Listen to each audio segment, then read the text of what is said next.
திருவள்ளூர் மாவட்டம் ஆவடி அருகே கிருஷ்ணா நீர் கால்வாயில் சிஆர்பிஎஃப் வீரர் சடலமாக மீட்கப்பட்ட சம்பவம் அப்பகுதியினரிடையே அச்சத்தை ஏற்படுத்தியுள்ளது.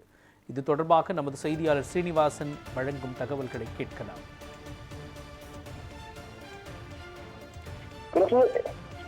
கிருஷ்ணகிரி மாவட்டத்தை சார்ந்தவர் சபர்நாதன்.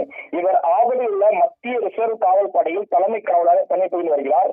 இவர் நேற்று பணி முடிந்து வீட்டிற்கு வெளிநேரம் செல்லாததால் வீட்டில் உள்ளவர்கள் பல இடம் தேடியும் கிடைக்கவில்லை. அவர் போனும் சுவிட்ச் ஆஃப் செய்யப்பட்டதால் அதிர்ச்சி அடைந்து ஆவடியில் டான்ஸ் ஃபேக்டரி காவலுக்கு புகார் அளித்தனர். புகாரின் பெயரில் டான்ஸ் ஃபேக்டரி போலீசார் வழக்கு பதிவு செய்து நேற்று இரவு முழு தேடினர். மேலும் ஆவடி தீயணைப்பு வீரருக்கும் தடை தெரிவிக்கப்பட்டது. ஆவடி தீயணைப்பு வீரர் நேற்று இரவு முழு தேடியும் கிடைக்காததால் அதிர்ச்சி அடைந்து அவங்க வீட்டில் உள்ளவர்கள் தேடியும் கிடைக்காததால் இன்று காலை ஆவடியில் பகுதி மக்களுக்கு கிருஷ்ணா கால்வாயில் சடலம் ஒன்று மிதப்பதாக தகவல் தெரிந்தது. இந்த தகவல் அடிப்படையில் தீயணைப்பு சம்பவத்தில் மீட்டினார். விசாரணையில் நேற்று பணி முடிந்து வீட்டுக்கு செல்லாமல் இருந்த சபர தெரிய வந்தது. உடலை மீட்டு பிரேத பரிசோதனைக்கு அனுப்பி வைத்தார். இந்த சம்பவம் அப்பகுதி பெரும் பரபரப்பை ஏற்படுத்தியுள்ளது.